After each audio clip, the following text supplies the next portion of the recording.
What if espiya ka ng China? Papahuli ka ba? Ako nga pala ang kapatid ni Alice ko na mayor ng Bamban. 我是艾丽做的姐姐. Malamang kilala niyo siya at sa tingin ko ay mas maigi kung magbibigay ako ng linaw kung sino ba talaga siya. At ito ang storya niya. Oo, tama kayo. Hindi talaga siya Filipino. Lumaki kami sa isang maliit na kubo sa Guizhou, China. Ang Guizhou ay isa sa mga pinakamahirap na lugar sa China. Kadalasan, ang triad ang nagpapatakbo ng bayan namin. Kung di mo alam kung ano ang triad, isa itong organized syndicate sa China. Kung merong yakuza ang Japan, kami naman ay may triad. Pero madiskarte ang tatay namin. Doon siya nakakuha ng trabaho at napalago niya ang negosyo niya, lalo na sa mga pogo. Kaya yumaman din kami, kaso sa maling paraan. Kung di pa kayo naka-follow sa amin, follow ka na para updated ka sa mga bagong stories tulad nito. Noong 2018, lumapit ang Chinese government sa Triad at meron silang pinag-usapan. Sa gitna ito ng tensyon sa West Philippine Sea.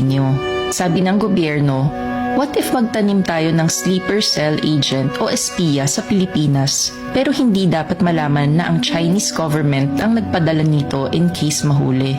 Dito na papasok ang Triad. Aakuin nila ang sala just in case worst comes to worst at magkabukingan. Kapalit daw nito ay magpapagawa ng isang malaking pogo hub sa bayan na hahawakan ng sleeper agent o spy. Bahala na ang Triad kung ano ang gusto nilang gawin sa pogo hub. Isa pang kondisyon ay dapat sila din ang mag-finance ng operasyon. Ang training ng spy ay sagot ng gobyerno ng China dahil wala rin namang kakayahan mag-train ang mga Triad members. MSS ang mamamahala dito. Ang MSS ay ang Chinese counterpart ng CIA sa US. Ewan ko naman sa tatay namin at kami ang vinolunteer. At dito nagsimula ang training namin ni Ate Alice. Sinama ako sa training as a backup just in case may mangyari kay ate. 2 years din kami nag-training. Ang hirap maging espiya. Pero ang pinaka-challenge namin ay ang mag-aral ng Tagalog.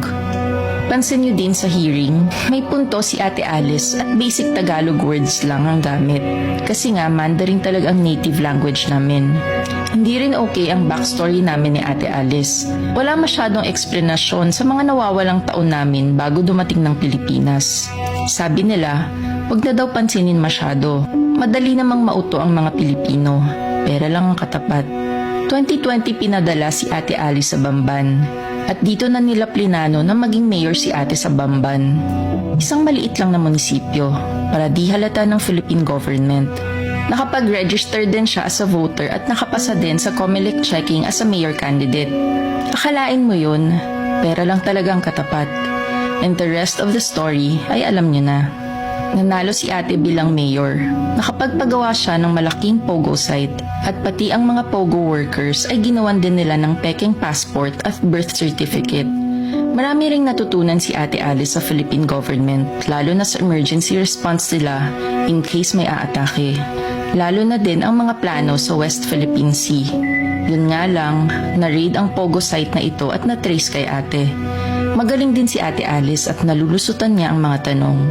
Ang nakakatawa dito, kung sa ibang bansa ito, bitay ang katapat ng espionage. Pero dito sa Pinas, parang circus lang, nakakatawa.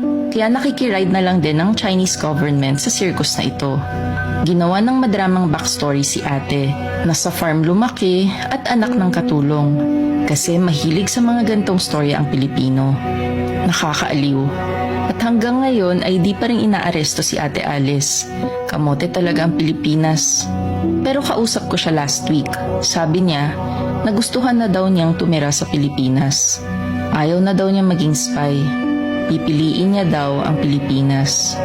Sabi ko naman, papatayin siya ng Triad or ng MSS kung malaman nila ito. Di ko na rin alam kung ano nangyari, kung sinabi niya ba o hindi. Hindi ko rin alam kung isang propaganda ang sinabi niya sa akin at ito din ang next niyang sasabihin sa media. Ang alam ko lang, ilang araw ko na siyang di nakakausap. Baka napatay na siya ng MSS or Triad dahil pinili niya ang Pilipinas.